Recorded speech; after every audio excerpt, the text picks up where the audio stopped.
92% মুসলমানদের দেশে আজকে আমাদেরকে হিন্দুত্ববাদী আমাদের দেশে কায়েম করতে চায়।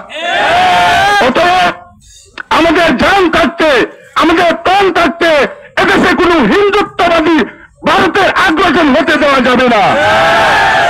ইসকন নামে যে সন্ত্রাস, যে উগ্রবাদ এদেশে আবির্ভাব হয়েছে, তাকে আমি আমাদের অন্তর্বর্তী সরকারের কাছে আমরা অনুরোধ জানাই, অচিরেই তাকে যেন ফাঁসির কাস্টে ঝুলিয়ে মৃত্যুবরণ দিতে হয়। অতএব সম্মানিত উপস্থিতি, আমরা একটা মুসলমান পরবর্তী ডাক দেওয়ার সাথে সাথে যেন আমরা ঘরে বসে না থাকি। দীর্ঘ 70 বছর এই আওয়ামী ফেসিবাদ সরকার আমাদের উপর অত্যাচার, জুলুম, নির্যাতন করেছে। তার ধারাবাহিকতায় আজকে এই আওয়ামী লীগের জুলুমবাজরা আজকে ইসলামের উপর ভর করে এদেশকে তারা আবার পায়তারা করছে যেন এই দেশটাকে দখল করা যায়। অতএব এদেশের মানুষদেরকে আমি বলতে চাই, হিন্দু মুসলমান ভাই ভাই আমরা একত্রে বলি, কিন্তু আসলে তারা আমাদের ভাই হতে পারে না। হিন্দুদের মন্দির আমরা পাহারা দিয়েছি, কিন্তু এটার কোন অনুদান তারা আমাদেরকে দেয় নাই। আমাদের একটি ভাইকে তারা জনসম্মুখে কুপিয়ে হত্যা করেছে। আমাদের বোধগম্য হয় 8% হিন্দু কিভাবে আমাদের উপর নাক গলায়, আমাদের উপর কিভাবে তারা কথা বলে। অতএব সম্মানিত উপস্থিতি, আমি কথা দীর্ঘায়িত করব না।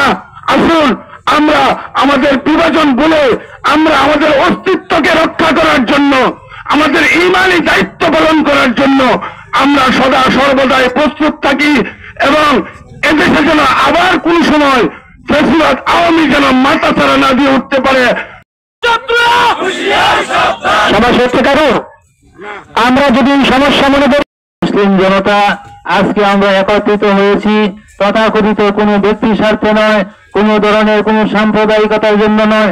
আমরা এসেছি মুসলমান ভাই ভাই একত্র হয়ে আমাদের দেশকে স্থিতিশীল রাখার জন্য। সকল সকল সদস্যরা একটি শান্তিপূর্ণ দেশে বসবাস করার জন্য আমরা একটি শান্তিপূর্ণ প্রতিবাদ মিছিলে একত্রিত হয়েছি।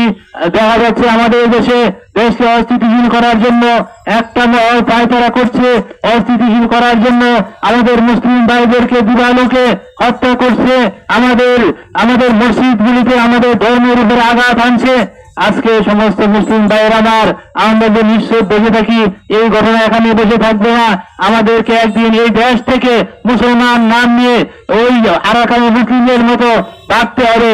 যদি আমরা আমাদের অস্তিত্বকে বজায় রাখতে চাই, তাই অবশ্যই এখন থেকে সজাগ হতে হবে। আপনারা জানেন না আমাদেরকে নিয়ে, মুসলমানদেরকে নিয়ে সারা বিশ্বব্যাপী কিভাবে ষড়যন্ত্র হচ্ছে, কিভাবে আজকে ফিলিস্তিনের মুসলমানদেরকে মার খাইতে হচ্ছে। অনুরোধ, এই সংগঠন অবশ্যই নিষিদ্ধ করতে হবে। এটা একটা সংগঠন, এটা একটা অবৈধ সংগঠন, এই নামে আর এই দেশে কার্যকলাপ করতে দেওয়া হবে না। সুতরাং আপনাদের কাছে আহ্বান রেখে আল্লাহ তাআলার কাছে আমাদের সাহায্য চেয়ে এখানে আমি আমার বক্তব্য শেষ করছি। আমার ধারণা আমরা যদি মনে করি যে আমি দোকানে আছি, দোকানদারি করি, আরেকদিন আমরা আমাদের মুসলমান যারা আছেন, যে যাই কিছু করেন না কেন, কমপক্ষে মিছিলের শরীক হওয়ার জন্য। আমি নামাজের পরে অনেককে বলছি যে মিছিলের শরীক হওয়ার জন্য। ছোট মনে করবেন না।